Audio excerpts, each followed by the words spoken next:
people who succeed in any situation have a pattern of what they do to succeed.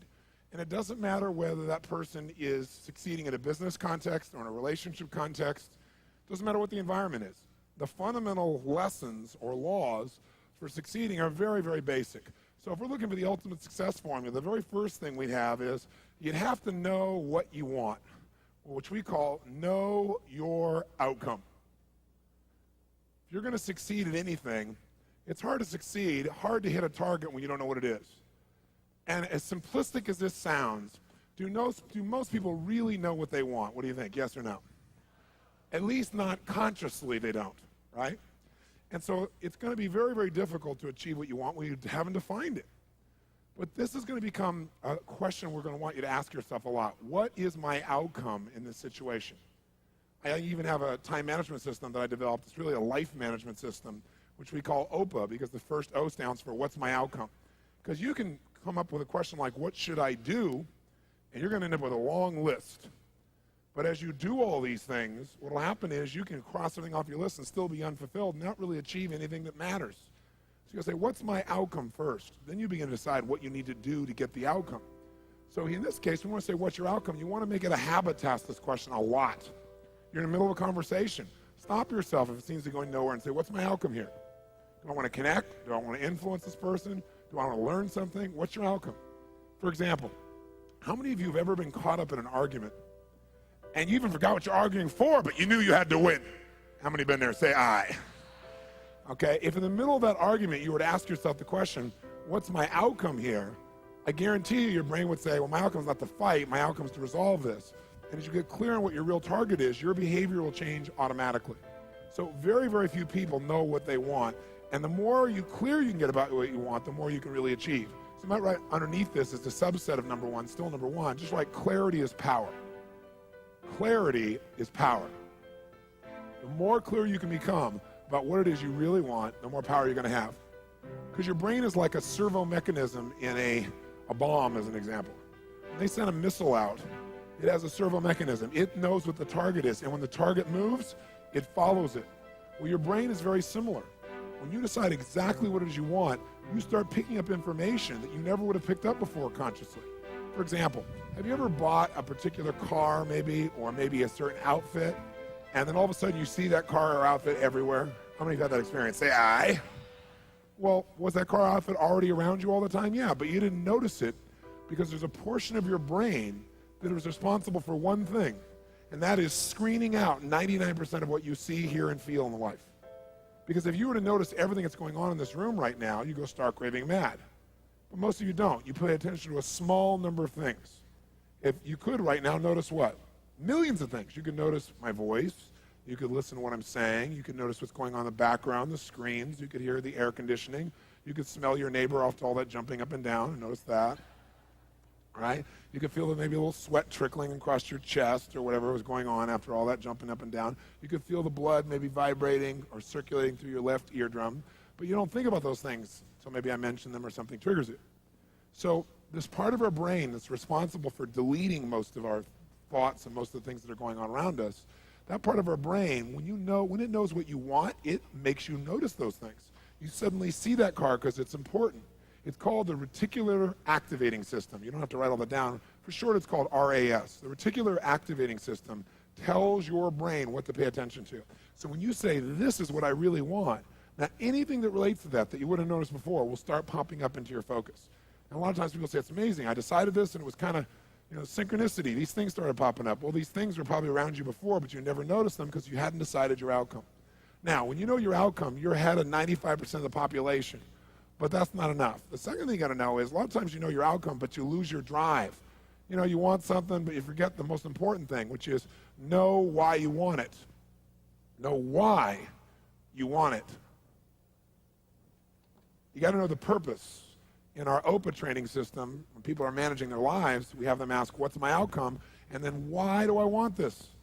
Because any person successful, really successful, knows exactly what they want and they know why. The reason you gotta know why is, remember I said yesterday, reasons come first, answers come second. If you get enough reasons, you can get a big enough why, you can figure out how to do about anything, but you gotta have purpose because purpose provides drive. Now, if you know what you want and you know why, you're light years ahead of most of the population, but you got to go the step that most people seem to avoid, and that is you got to take massive what? That's right, and the key word there is massive. Massive action can be a cure-all when you know what you're after and you know why you want it. Because when you know what you're after, when you take action, you won't just be expending energy. You'll be moving yourself in a direction towards something you really, really want.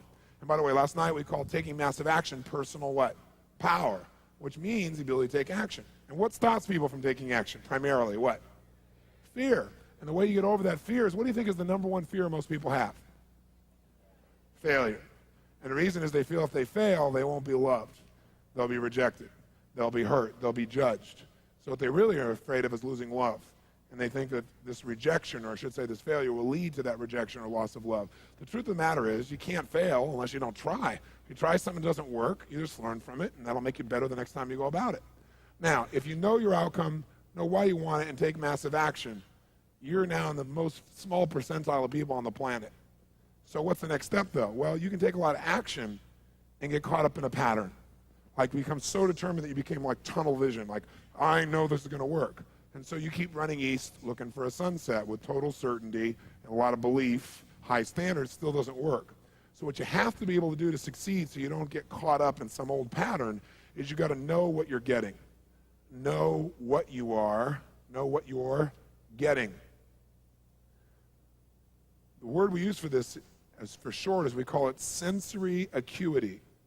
Sensory acuity is the idea that you want to become acutely sensitive to whether what you're doing is working or not. You don't want to just say, okay, I know what I want, I know why I want it, I'm just going to make it happen, this is how I'm going to do it. You keep hammering it and hammering it and hammering it, doing something that doesn't work. And people do this all the time, right? Do the same thing over and over again, expecting a different result. That's called insanity. You can't do the same thing again and again, expect a different result when you can see it doesn't get the result. But we get caught up in our patterns. So we want to get really sensitized, acutely sensitized, sensory acuity, to whether what we're doing is working or not. And by the way, sensory acuity is really the measure of a person's intelligence. What I mean by that is, how do we measure intelligence? Intelligence is a measure of the number and quality of distinctions you have in a given situation. Like, for example, if you talk to Eskimos, that's actually not the politically correct term anymore, I guess it's Inouye. If you talk to an Inouye, what we formerly called Eskimos, you'd find out that Inouye have more than a dozen words for the word snow. More than a dozen. Now, I'm from Southern California. Guess how many words I have for snow? One. I don't see any of it. It's called snow, baby. Right? But they got to know what kind of snow. They got to make more refined distinctions to be effective in the world, to get their outcomes. They got to know what kind of snow you can build an igloo out of, what kind of snow you can take your dogs through, what kind of snow you can eat, right? What kind of snow you're going to fall through. So who has more intelligence, who has more power in that snowy environment? The Eskimo or me? Which one? Eskimo, because they have more sensory acuity. They have more refined distinctions about what each of these elements mean versus I just see it as snow. Now, if you took that Eskimo and you stuck him in my car in Los Angeles, then we'd find out that maybe I have a little more intelligence because he might try to steer the thing using the rearview mirror, right? He just doesn't know. So since he doesn't have that acuity, he doesn't have those distinctions, he wouldn't do terribly well there. See, some people I could hold this up and I could say, what is this? And they'd say, well, it's a cylinder. Other people say, no, that's a blue, white, and black cylinder. Someone else says, no, that's a blue color marker. A few people say, no, that's not just a blue color marker. That is a Pilot super color, bride and wide color marker, and if you get it in your clothes, it'll never come out. Now, which one of those people has more power? 1, 2, 3, or 4? 4, because they have the largest number of distinctions. So now, if you know your outcome, you know why you want it. You got your purpose. You got your drive. You got your A, an OPA. This is outcome, purpose, action. You know the massive action. You're taking action, and you notice if it's working. What happens if you notice it's not working? You're taking action, but it's not getting you closer to your outcome. What's the obvious fifth step? The fifth step is change your approach. Change your approach. If what you're doing, your acuity says is not working, change it. Now, what if you change your approach and that's still not working? Then what would you do? What would you do? Come on, what would you do? Change it again. Keep yourself in a peak state. Sit up in your chair. Some of you have gone back into that deep hypnotic state of learning, I can see. And what if you tried that and it didn't work? Then what would you do? What if that doesn't work? What do you do? And what if that doesn't work? What do you do? What if that doesn't work? What do you do? What if after all that it still doesn't work? What do? And what if you try that and it doesn't work? How many times? Until you find out what works. Do not say to yourself, I've tried everything. That's bull. If you tried everything, you'd have what you want. Well, I haven't tried everything, but I've tried millions of things. Millions? Number them, name them. Well, maybe tens of thousands. Tens of thousands? Name 1,000. Well, maybe 100. Name 100. Well, maybe I did these two things over and over again that don't work. Okay? But when we start saying, I've tried everything, we tend to incant that, don't we? We make it an incantation, and then we believe it. And since we think we tried everything, we just give up. That's garbage, not true. Hey, let me ask you a question.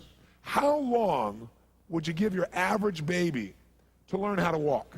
You know, before you shut them off and didn't let them try anymore. You know, what are you, crazy? My kid's going to keep trying until he or she walks. Ah, magic formula.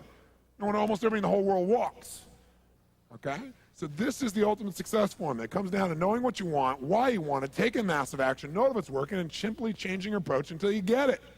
That's it. Anyone who succeeds does this. They may not call it Robbins' ultimate success formula, but I guarantee they did it. I mean, corny example. Thomas Edison, these lights in here. Did this guy know his outcome, yes or no? Yes or no?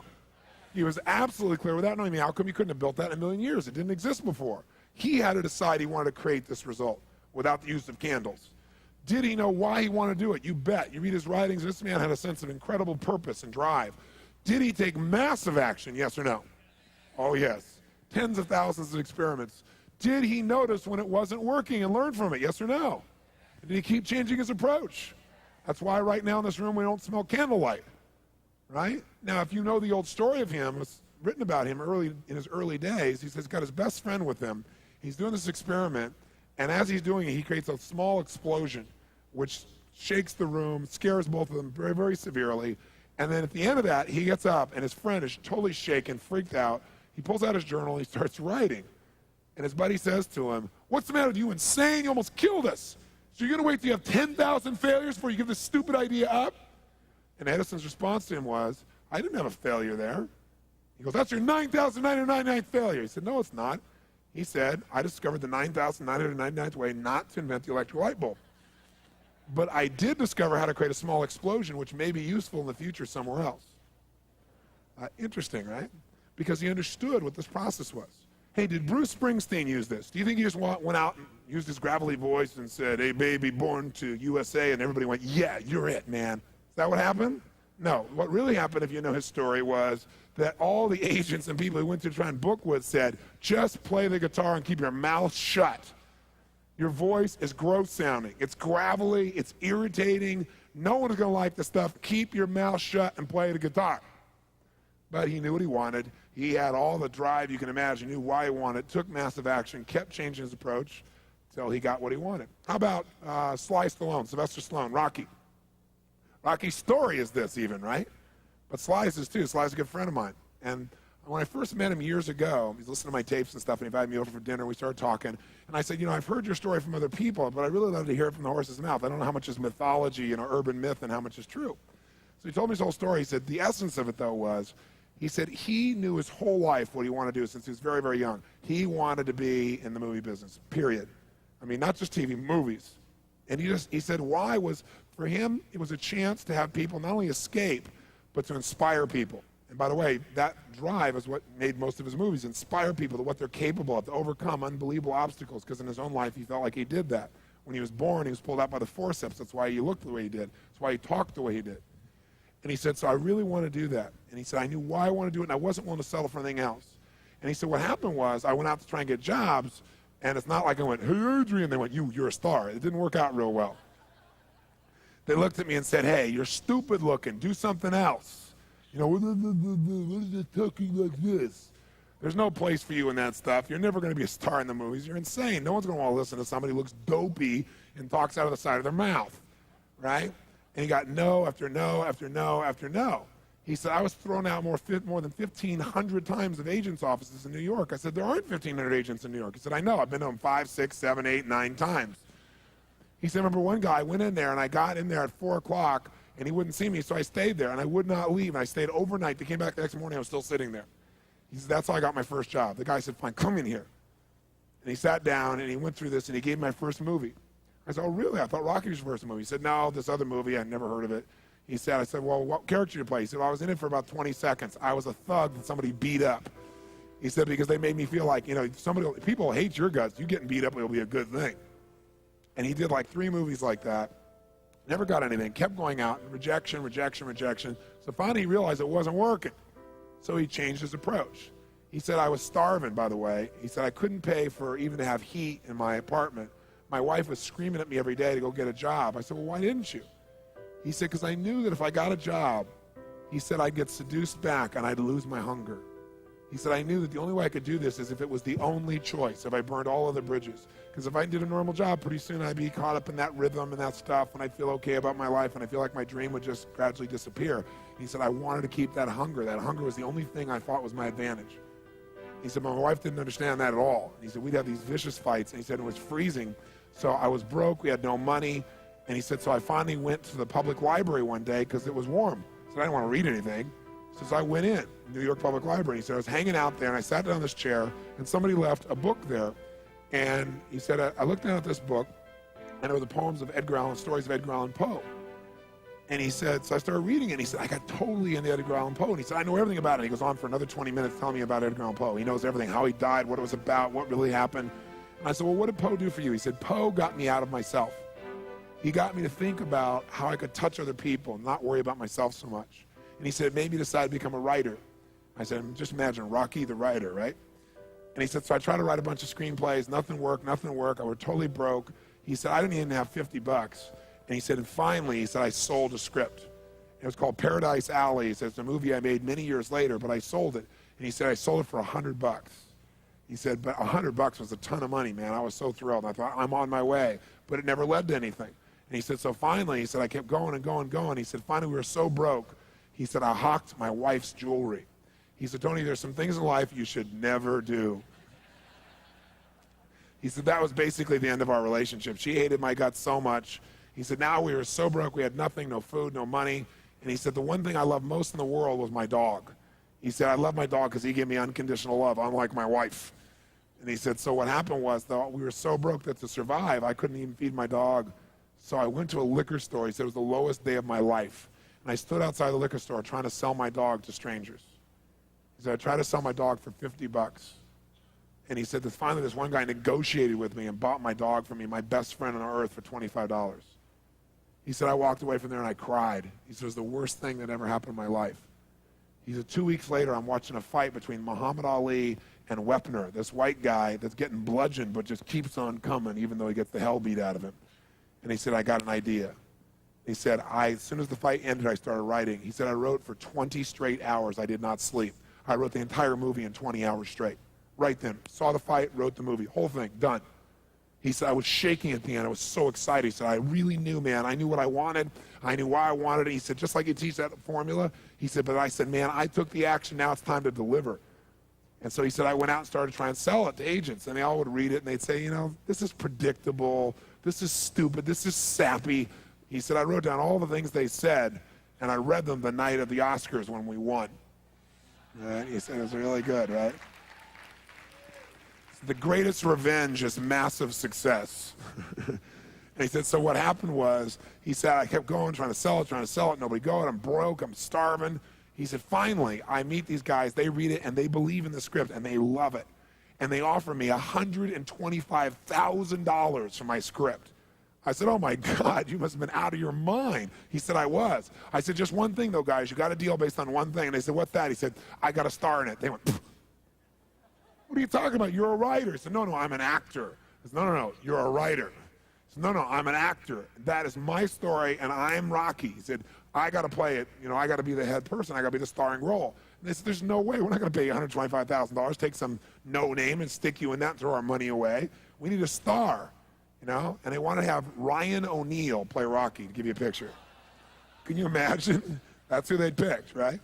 And so he said, no way, Ryan O'Neal isn't Rocky, I'm Rocky. Went through this whole thing, right? They said, well, take it or leave it. He said, I left the room. I said, if that's what you believe, you don't get my script, and he left. Here's a man with no money, none, totally broke, offered $125,000 more money than he'd seen in his lifetime, and he walked away because he knew his real what? Knew his real what? And why he wanted it. He was committed to it. So he said they called him a few weeks later, and they came and brought him back, and they offered him $250,000 not to star in his own movie. He turned it down, $250,000.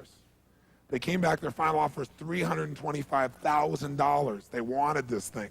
He said, not without me, and they said no. They finally compromised, and they gave him $35,000 and points in the movie, because they said, if this is going to happen, then you're going to take the risk with us. And the bottom line is we don't think it'll work, but at least we won't spend a bunch of money on you. And they only spent $1 million to make Rocky, and it grossed $200 million at the time. I mean, it was done pretty well. But what's interesting about this is, I said, what'd you do? I mean, even $35,000, it's not $250,000. That's a lot of money when you don't have 25 bucks. I said, what's the first thing you did? I figured you went out and partied or something. He said, I went to that liquor store for 3 straight days and hoped that the man who had my dog frequented the store. He said, because I want to buy back my dog. I thought that was so cool, right? That was really cool. I said, what happened? He said, third day I was there, this guy walks by, and I see him, and I can't believe it, and there's my dog. And I looked at him, and I said, sir, remember me? And he said, it had been about a month and a half by the time this had all come about. And he said, remember me? You know, I'm the guy who sold you the dog. I goes, yeah, I love the dog. He said, well, look. He said, I was so broke, I was starving. He's my best friend. I'm sure you love him too, but I got to have him black. Please, I beg of you. He said, I'll pay you $100 for the dog. I know you paid me $25, but I'll give you $100. The man said, absolutely not. No way. It's my dog now. You can't buy him back, right? And Sly said, you know, Tony, you know how you say know your outcome? I said, yeah. He said, I knew it. And he said, I kept changing my approach, so I went $500 for the dog. The guy said, absolutely no way. He said, $1,000 for my dog. The guy said, no amount of money on earth is ever going to get this dog for you. I said, what'd you do? He said, I knew my outcome, right? Because he listened to these tapes, kept to him. He said, I decided to take massive action. He said, I got my dog. I just kept changing my approach, so I got it. I said, what'd it cost you? $15,000 and a part in Rocky. The guy's in Rocky.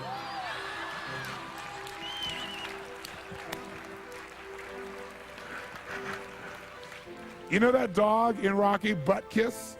That's Sly's real dog, right? That's the dog. He bought him back. So he put his dog in the movie, and he put the guy in the movie and paid $15,000 while he had $35,000. Isn't that pretty cool? Pretty awesome.